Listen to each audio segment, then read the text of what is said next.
Hey guys, okay, this is the Autumn Leaves uh, chord lesson. So what I'm going to try to do here is just kind of go through the chords. You've got John's sheet that he laid out all the different shapes. I'll run through them here real quick and then we'll go through an exercise, which is good practice to try to learn these chords. So the song is in the key of G.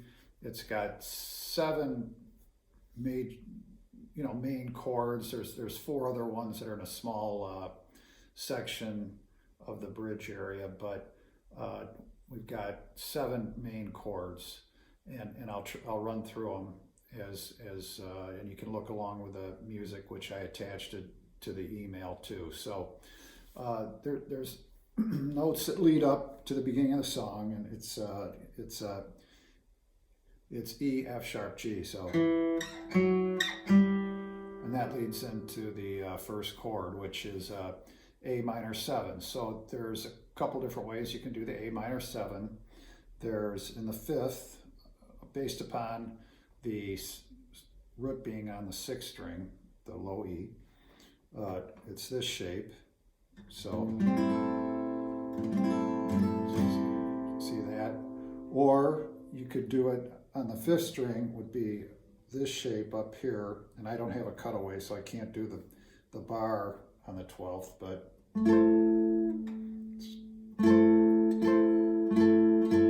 that's another option. Or you could do it on the fourth strings with a root on the 7th fret, and that's this one.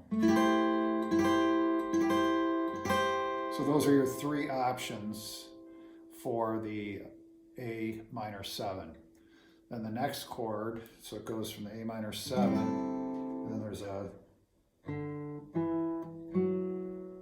leads into a D dominant 7. So you could play it, if we did it based upon the sixth string, we would go to the D here, it would be this shape.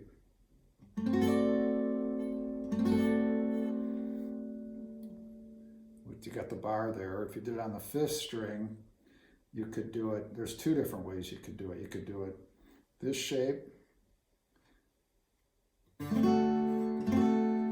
you could also do it the D7 this way, where you don't want to play the E string on the high or the low E. So after the D7, and then there's also, you could play the D7 on the fourth string, which would be right here, and it's this shape. But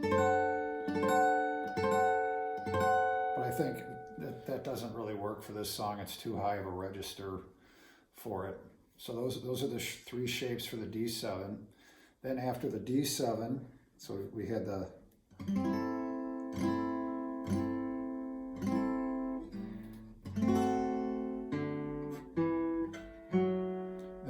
to a G major 7. So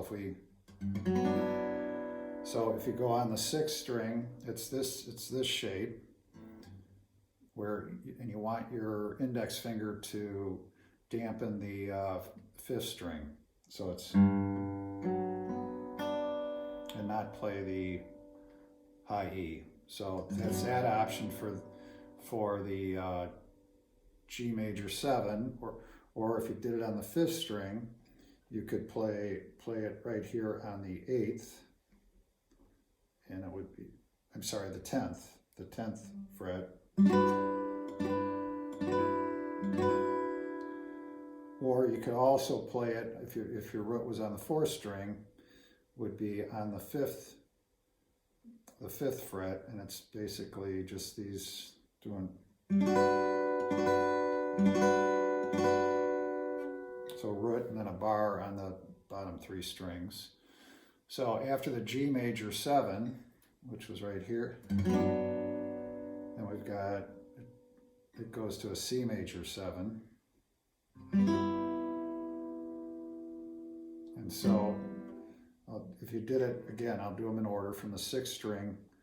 So it's that same shape as the G major shape, but now it's on the 8th fret. So Or if it was on the 5th string for the root, it would be this shape. So that works out well if you're playing it like the G major. We had the G major 7. And all you got to do is just switch right over. Okay, and then after if you want to do that on the 4th string, the C major 7. So you would be, here's my fretboard domination that I'm doing here.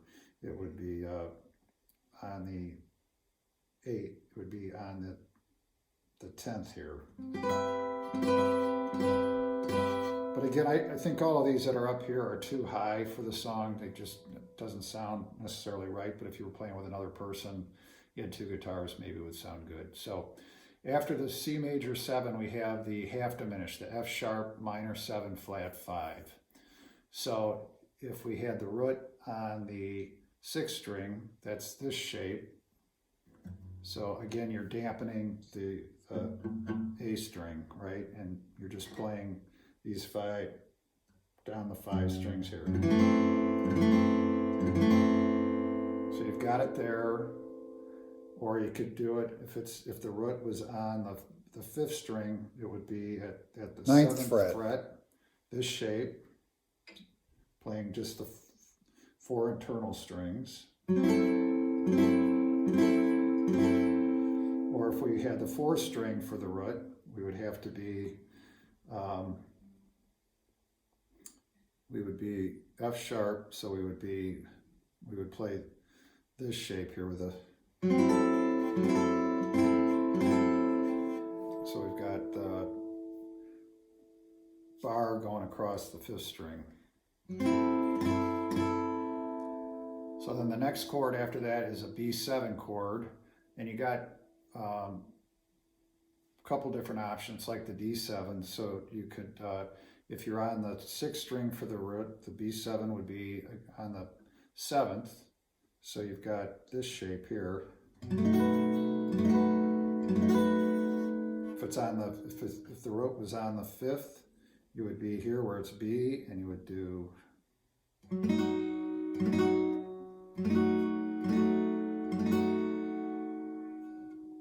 And then if we were to do it on the 4th string, the B is right down here. We've got on the 8th, we've got this shape. Oops. Let's see. So it's right here on the 9th.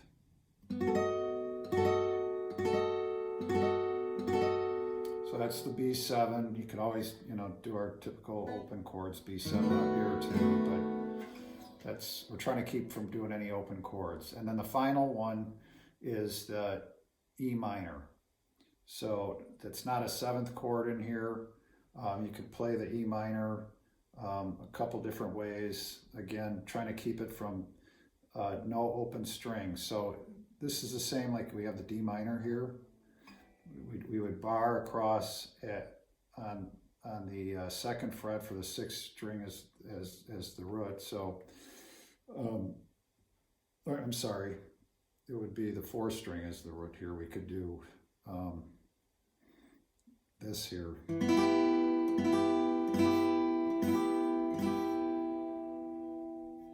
And on the 5th string, you would have the root right here. And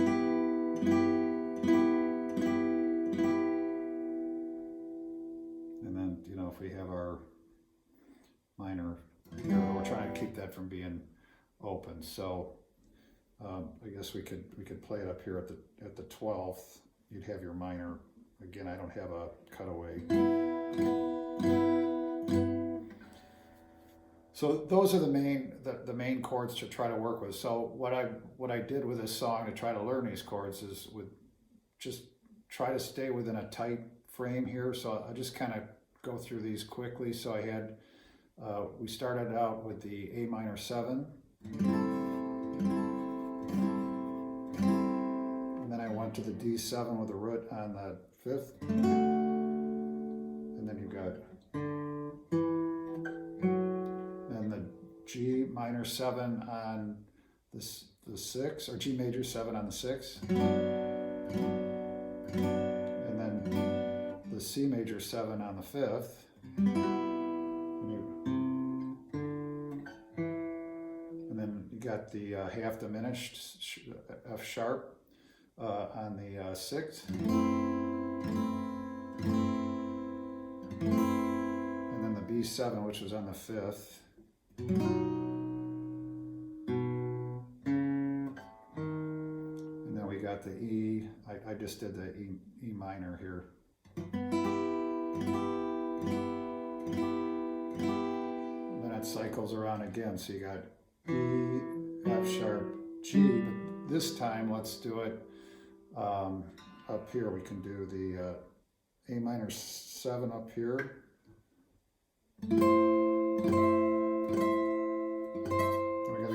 D7, so we're on the 10th fret, and then and now we got the G major 7, which again is on the 10th, but we use this shape for the 5th, right on the 5th. Now we're going to go to the C major 7 with the root on the 6th.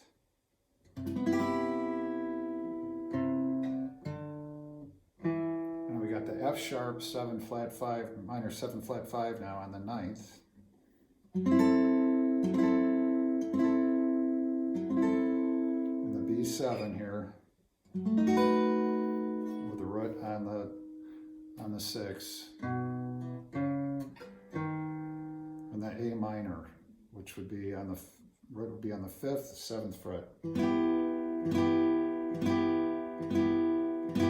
So that's a second way to do it, keeping everything down here. The third way would be where the roots are on the 4th. So you'd start down here, you'd be, that's the A minor 7. And we got to get to the D7, which is on the 12th, to the G major 7, which would be right here. And you got to go to the C major 7, which is going to be on the 10th. And then we're going to do the F sharp 7 minor 7 flat 5, which would be on the 4th, would be right here on the 4th fret, and then it's and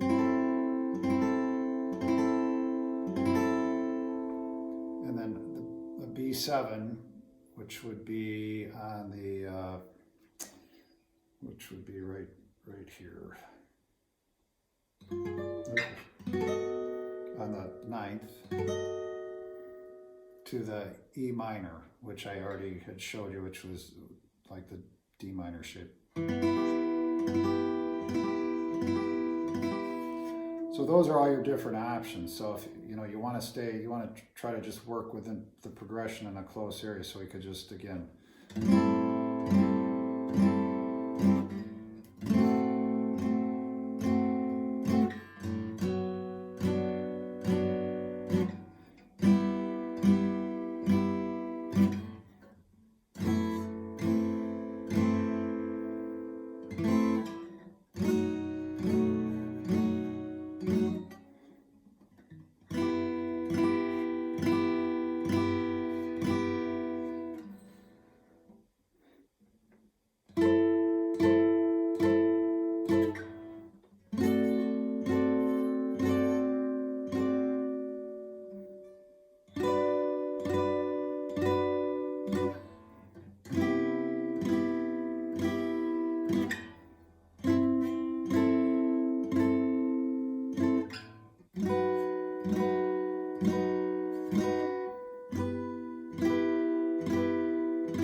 So that hopefully helps you just to kind of practice that. You can go through those and work on those. And if you look in the song a little bit further down, there's a quick 2 bars of 4 different chords: E minor 7, A7, D minor 7 and G7, and you can just kind of play those as, you guys should know that most of those, you know, we got the E minor 7 with the, on the 7th, on the root, on the A string, and then the A7 is the same shape, but with on the 6th string, and just drop down to the D7 on the 5th to the G7.